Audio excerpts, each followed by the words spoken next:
ঈদে মিলাদুন নবী যারা বেদাত বলবে তারা নাকি কাফের, তাদের বউ নাকি অটো তালাক হয়ে যাবে। মিলাদুন নবী উপলক্ষে কি কি আমল করতে পারি? দুইটা বিষয়। ঈদে মিলাদুন নবী নিয়ে আমাদের দেশে দুই ধরনের প্রান্তিকতা আছে, কিছু বাড়াবাড়িও আছে, কিছু ছাড়াছাড়িও আছে। মনে রাখতে হবে ঈদ মিলাদুন নবী এটা শরীয়তের কোনো পরিভাষা না।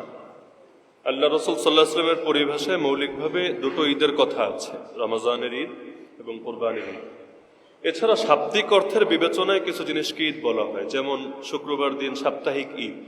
কিন্তু এই সাপ্তাহিক ঈদ বলতে কেউ এটা বোঝে না যে ওই 2 নম্বর ঈদের বাইরে গিয়ে এটা মনে হয় 3 নম্বর ঈদ। একইভাবে আরাফার দিবস আরো বিভিন্ন ক্ষেত্রে ঈদ শব্দের ব্যবহার পাওয়া যায়।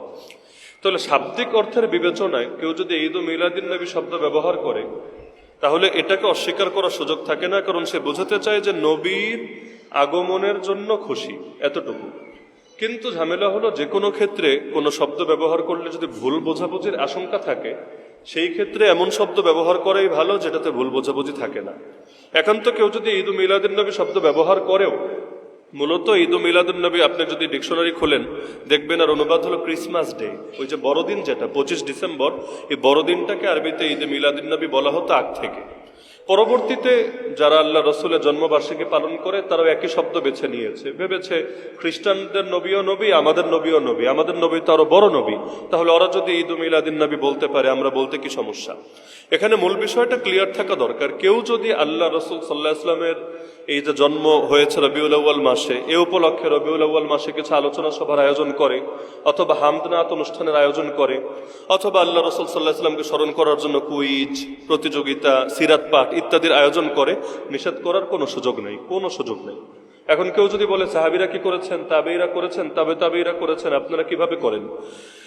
কোনো কিছু নতুন হলেই বেদাত হয়ে যায় না, বরং নতুন জিনিস তখন বেদাত হয় যখন সেটা ইসলামের মূলনীতির সঙ্গে সাংঘর্ষিক হয়ে যায়। সাহাবীরা ওয়াজ মাহফিল করে নাই, আপনারা কেন করেন? সাহাবীরা খানকা খোলেন নাই, আপনারা কেন খোলেন? সাহাবীরা তাবলীগে চিল্লা লাগান নাই, আপনারা কেন লাগান? এমনকি প্রতিটা মসজিদে মসজিদে বাংলাদেশে নামাজের পরে দোয়া হয়, তাই না? নামাজের পরে দোয়া কোন সাহাবী করতেন? আল্লাহ রসুল কবে করেছিলেন? তাবেঈরা কবে করতেন? অথচ এটা তো নিয়মিত হয়। এমনকি পীর সাহেবরা যে ইল্লাল্লাহ ইল্লাল্লাহ জিকির করে, আমি ওই মাসালায় যাচ্ছি না কোনটার কি হুকুম, মাসালা রাখেন, করে তো মানুষ ইল্লাল্লাহ জিকির করে, পাঁচ আনফাস জিকির করে, এগুলো সাহাবীরা করেছিলেন। তো আপনি করলে বেদাত হবে না, কিন্তু আরেকজন আল্লাহ রসুলের জন্ম উপলক্ষে আলোচনা সভার আয়োজন করলেও বেদাত হবে। জিনিসটা আসলে হাস্যকর। মনে রাখতে হবে ঈদ মিলাদুন নবী পালন করার জিনিস না, কিন্তু আল্লাহ রসুলের জন্মের মাসে তাকে নিয়ে আলোচনা করা, তাকে নিয়ে নাচের অনুষ্ঠান করা, তাকে নিয়ে সিরাত পাঠের ব্যবস্থা করা, এগুলো নিষিদ্ধ না।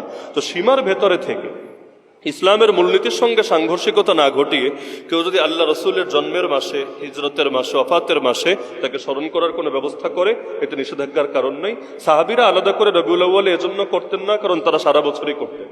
তো যারা সারা বছরই করে তাদের ভিন্ন কোনো উপলক্ষ লাগে না, কিন্তু যারা সারা বছর করে না, অন্তত একটা মাস উপলক্ষে একটা বই পড়ো, একটা মাস উপলক্ষে একটু নবীরা জানার চেষ্টা করো।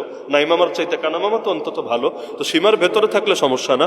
কিন্তু বাংলাদেশে অনেক সময় দেখা যায় ঈদ মিলাদুন নবী উপলক্ষে হাজির নাজিরের আকীদা নিয়ে আরো বিভিন্ন রকম র্যালি ট্যালি করে সেখানে নবীর শানে বিভিন্ন ধরনের কথা বলে। আমি এক র্যালিতে দেখলাম বলে ওয়েলকাম ওয়েলকাম ইয়া রাসূলুল্লাহ। মানে এই জাতীয় স্লোগান নবীর সাথে আসলে কতটুকু যায়, কতটুকু ভদ্রতার পরিচয়, এগুলো তো একটু চিন্তা করার বিষয়। আর ঈদ মিলাদুন নবী উপলক্ষে কোনো আমল নাই। লাস্টে যেটা জিজ্ঞেস করেছেন কোনো আমল আছে কিনা, কোনো আমল নাই। নবীর জন্মদিন উপলক্ষে কেউ যদি আমল করতে চায় তাহলে সোমবার দিন রোজা রাখবেন সারা বছর, খালি রবিউল আউয়ালের সোমবার না, প্রত্যেক সোমবার রোজা রাখেন, এটা আল্লাহ রসুল সাল্লাল্লাহু আলাইহি ওয়াসাল্লামের অনুসরণ হবে। কিন্তু 12 রবিউল আউয়াল যতই জিলাপি খান আল্লাহ রসুলের অনুসরণ হবে না। একইভাবে এই দিন যদি বিশেষভাবে রোজার জন্য নির্দিষ্ট করেন তাও আল্লাহ রসুলের অনুসরণ হবে না, কারণ আল্লাহ নবী 12 তারিখকে রোজার জন্য নির্দিষ্ট করেন নাই।